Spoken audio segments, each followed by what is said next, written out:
Caitlin Clark is in Puerto Rico right now. And no, she's not on vacation.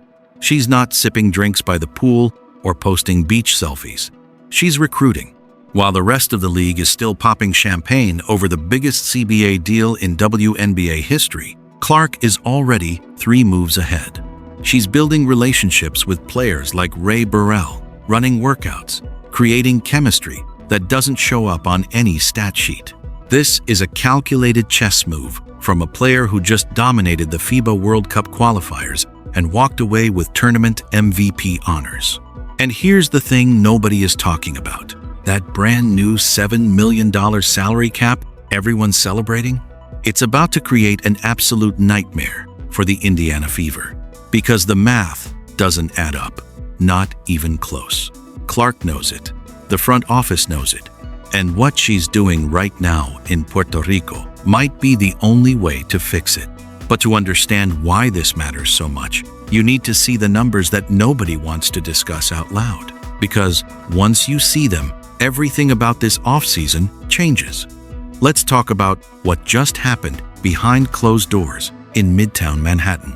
Because this wasn't some routine contract negotiation. This was 8 straight days of marathon sessions, over 100 hours locked inside hotel conference rooms. Sources say both sides barely slept.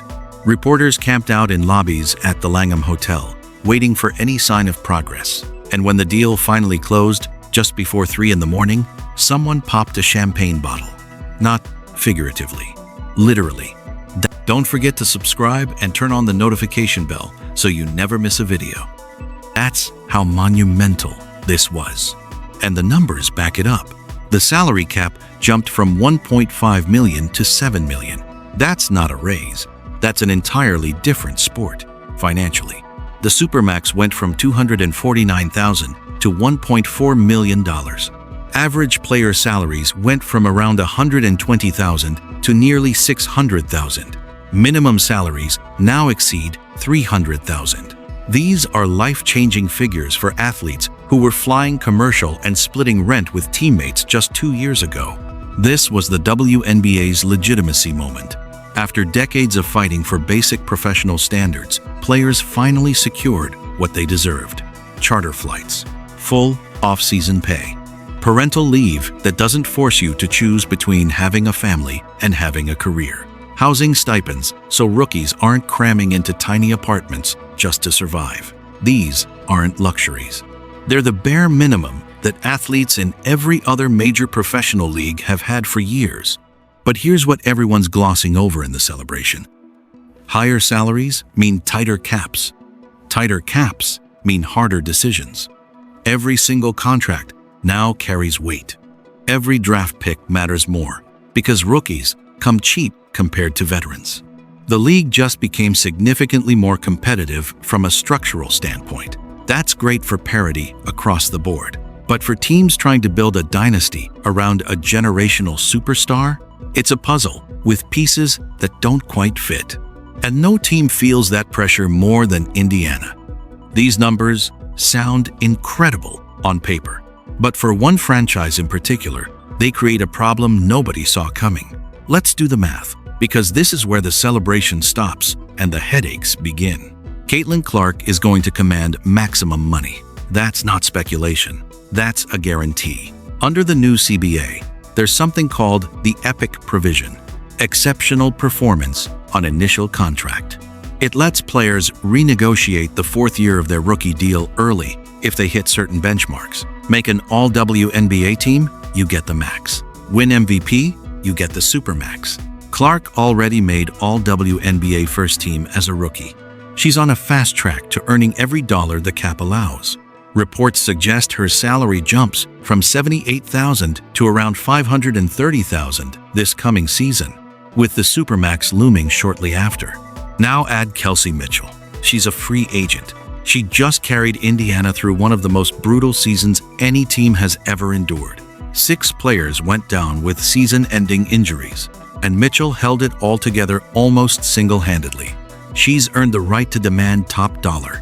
If she gets anything close to the supermax, let's say $1.2 million conservatively, you're already looking at roughly $2.6 million tied up in just 2 players. Then there's Aaliyah Boston. She'll be eligible for max money soon too. If you commit to all 3, that's over half your $7 million cap gone on 3 players. That leaves somewhere around $3 million for the remaining 9 or 10 roster spots. Do the division, and you're paying role players roughly $300,000 each. That's below the new league average. You're asking solid contributors to take a discount just to play in Indiana. And this is the trap. Pay your stars and gut your depth, or let someone walk and hope the roster doesn't collapse. It's a brutal calculation that every team with a franchise player is wrestling with right now.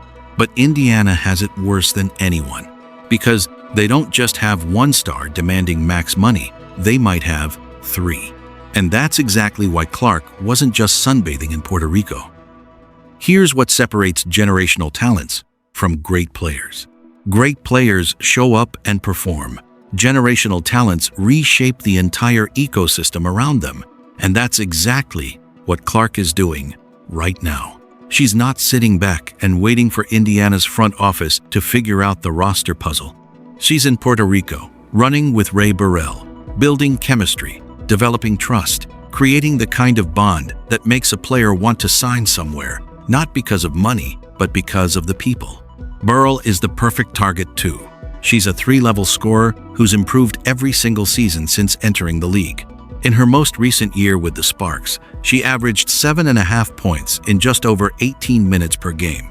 She can shoot from deep, attack the rim, and guard multiple positions. More importantly, she doesn't need the ball in her hands to make an impact. That's the ideal fit next to a playmaker like Clark, who generates open looks for everyone around her. Now think about the blueprint. LeBron didn't wait for Miami's front office to build his super team. He recruited Wade and Bosh directly. Durant didn't leave it to Golden State's management to sell him on the Warriors. The players themselves made the pitch. That's how superstars operate when they're serious about winning. They build relationships before the contracts are even on the table. Clark is running the same playbook, and she's doing it at 23 years old. But there's a layer beneath this that's worth examining. Rumors suggest Clark might not fully trust Indiana's front office to navigate this offseason correctly on their own. That's not a knock on the organization, it's just reality. The stakes are too high, and the margin for error is too thin to leave everything in someone else's hands. Smart player empowerment means taking ownership of the process. That's what Puerto Rico represents. It's Clark saying, "I'll do my part to bring talent here. You just figure out the money." But there's a complication nobody's mentioning, and it involves the player who sacrificed everything for this franchise last season. This is the conversation Fever fans don't want to have. Kelsey Mitchell has been Indiana's heartbeat since they drafted her 2nd overall back in 2018. She's given this franchise everything. And last season, when the world was watching Clark and 6 teammates went down with injuries, Mitchell quietly became the most important player on the roster. She averaged over 19 points per game. She willed that team into playoff contention when nobody expected them to win a single series. And in Game 5 against the Las Vegas Aces, she played until her body physically gave out, cramping so severe that she slowly collapsed to the floor, couldn't walk off under her own power. That's not just talent, that's heart. That's someone who bleeds for the franchise they represent. Mitchell earned every penny of whatever contract she's about to receive. The question is whether Indiana can afford to pay it. Reports indicate that GM Amber Cox has publicly stated Mitchell is the priority, but words and cap space are 2 different things. If Mitchell commands anything near the supermax, the Fever's financial flexibility evaporates. And here's the scenario that should terrify Indiana. What if Chicago comes calling? The Sky have cap space and no clear direction. A Mitchell and Angel Reese pairing in Chicago would be a nightmare matchup for the entire league. Mitchell gets her money. Reese gets a proven veteran scorer. And Indiana loses the player who kept the franchise alive during its darkest stretch. There's also the core designation loophole that teams have used to retain key players. Indiana used it just last year. But with CBA changes taking effect, that tool might not carry the same power moving forward. Mitchell has hinted in interviews that loyalty matters to her. She's talked about how nobody was knocking on Indiana's door when things were bad. But loyalty has limits when the market explodes and other teams are waving generational money in your face. And if the Fever thought that was their only headache this offseason, they were dead wrong. The WNBA is about to get a whole lot bigger and a whole lot more chaotic. 2 brand new franchises launch in 2026. The Portland Fire and the Toronto Tempo are coming in hot, and they need players. That means an expansion draft. And this time around, reports suggest teams can only protect 5 players each. Last year, it was 6.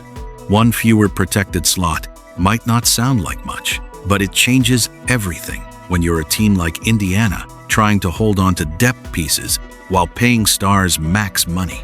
Think about what happens. You protect Clark, obviously. You protect Boston. If Mitchell re-signs, you protect her. That's 3 of your 5 slots gone on your top-tier players.